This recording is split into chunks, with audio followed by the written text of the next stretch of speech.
Tickets prices పెంచుతూ ఉంటారు. దానికి సంబంధించి కూడా మీరేమన్నారు? ఇప్పుడు మేము అసలు పెంచము అని. తెలంగాణలో పెంచలేరు, ఆపారు ఆల్మోస్ట్. మన సీఎం గారు ఆల్రెడీ అసెంబ్లీలో ప్రకటించిండు. ఆ తర్వాత ఎవరిదో ఒక ఒత్తిడి వల్ల ఒక సినిమాకి పెంచిండ్రు.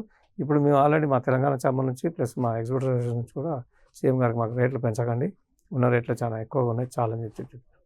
అంటే ప్రేక్షకుల్ని థియేటర్స్ కి తీసుకొచ్చే ప్రయత్నమా ఇది? ఇక అంతే మరి. ప్రతి సినిమాకి టికెట్ రేట్ మారుతుంటే కన్ఫ్యూజ్ అవుతున్నారు ప్రేక్షకులు కూడా.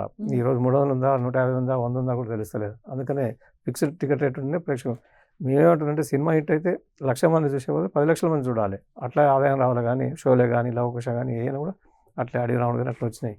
ఇప్పుడు ఏం లేదు, ఏదన్నా ఉంటే మొదటి వారంలో తీసేసుకుందాము, అది 300 రూపాయలు 600 రూపాయల టికెట్లు పెట్టేసి ప్రేక్షకులను ఇబ్బంది గురి చేస్తారు. అది మంచిది కాదండి. ఇక రేట్స్ పెంచము అని మీరు చెప్తున్నారు కదా, దాని వెనక ఉన్న లాజిక్ ఏంటి అసలు? ఇదే ప్రేక్షకులు థియేటర్ రావట్లేరు. వాళ్ళు ఏమనుకుంటారంటే ఇప్పుడు మా దగ్గర 300 తీసుకుంటే ఒక 300 హాట్‌స్టార్, స్టార్ ఇయర్ మొత్తం వస్తుంది వాళ్ళకు. ఇటువంటి కూడా చూస్తుంటారు. మేము తినుబండారాలు కూడా తగ్గించాలనుకుంటున్నాం. ప్లస్ ఇది కూడా టికెట్ రేట్లు కూడా ప్రేక్షకులకు ఫేవర్ గానా లేకపోతే బిజినెస్ స్ట్రాటజీ సార్? ప్రేక్షకులకు ఫేవర్గా, ప్రేక్షకులు ఎక్కువ వస్తున్నాయి కదా థియేటర్లు కూడా నడిచేది, వారికి కూడా మంచిది అవుతుంది. ఇప్పుడు బల్గన్ సినిమాకు 100 రూపాయలు 110 రూపాయలు పెట్టి అమ్మాము. విపరీతమైన షేర్స్ వచ్చినాయి. అట్లా ప్రేక్షకులకు సినిమా నచ్చి. What about snacks sir? అంటే పాప్కార్న్ సినిమాని తినేస్తున్నారు. మల్టీప్లెక్స్ వాళ్ళ మీద మేము ఆల్రెడీ 70% అంటే 30-40% లెస్లోనే ఉన్నాం. ఇంకా కూడా తగ్గాలని మేము అనుకుంటున్నాం. వీలైన కాడ తగ్గిద్దామని. అంటే ఇమీడియట్ గా రేపు పర్సంటేజ్ నెక్స్ట్ డే నుంచి మేము కూడా వారికి కూడా చూపించాలి కదా, మా వంతు మేము కూడా ఈ పని చేసినామని చెప్పి. అయితే టికెట్లు ఎంత కట్ అవుతున్నాయి అనే దానిపైన ఒక ట్రాకింగ్ లేదు అనేది నిర్మాతల నుంచి వస్తున్న ఒక వర్షన్. దానికి మీరు ఏం చెప్తారు? మా దగ్గర ట్రేడ్ పద్ధతి ప్రకారం నిర్మాత గారు డిస్ట్రిబ్యూటర్ సినిమా అంటారు. డిస్ట్రిబ్యూటర్ గారు మా థియేటర్కి వారి తరఫున ఒక వ్యక్తిని పంపిస్తాడు. ఆ వ్యక్తి చెక్ చేస్తుంటాడు, మా మేనేజర్ కూడా చెక్ చేస్తాడు. ఇప్పుడు నేను దాదాపు 40 ఏళ్ళ నుంచి ఫీల్డ్లో ఉన్నా. నా థియేటర్లో ఒకసారి ఫ్రాడ్ జరిగిందని తెలిస్తే ఆ మచ్చ పడితే నాకు మన ఫర్దర్ పిక్చర్ దొరకదు. అట్లా మేము ఎక్కువ మంది ఫిక్స్ అయిన వాళ్ళు అయితే ఆ పని చేయరు. ఇప్పుడు ఏదో కొత్త సిస్టమ్ వచ్చింది, రన్ ట్రాక్ అని చెప్పి యూఎఫ్ఓ వాళ్ళు తెచ్చారు. అదేదో కెమెరా పెట్టుకుంటే ఆడియన్స్ లోపల ఉన్న వాళ్ళు లేడీస్ ఎంతమంది ఉన్నారు, జెంట్స్ ఎంతమంది కూడా రికార్డ్ చేసి చెప్పగలుగుతారట. కాబట్టి అది పెట్టండి, సంతోషంగా మేము స్వాగతిస్తున్నాం.